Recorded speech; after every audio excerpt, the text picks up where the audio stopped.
শেখ হাসিনাকে মীর জাফরের সাথে তুলনা করে বিএনপির সিনিয়র যুগ্ম মহাসচিব রুহুল কবির রিজভী বলেছেন, যারা দেশ এবং দেশের মানুষের সাথে বেইমানি করে তাদের পরিণতি ভয়াবহ হয়। গণহত্যার দায়ে শেখ হাসিনার মৃত্যুদণ্ডের আদেশ তারই প্রমাণ।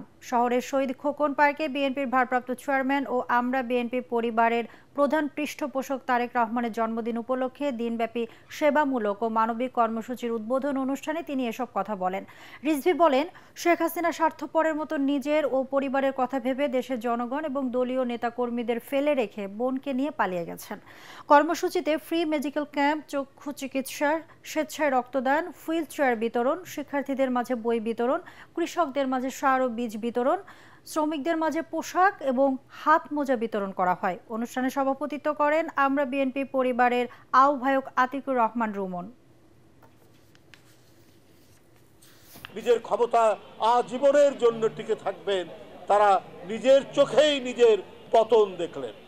যারা তার জন্য মানুষের উপর অত্যাচার করলো, ছাত্রলীগ, যুবলীগ, শ্রমিক লীগ সব ফেলে পালিয়ে চলে গেলেন শেখ হাসিনা। এরাই হয়, এইটাই হয়।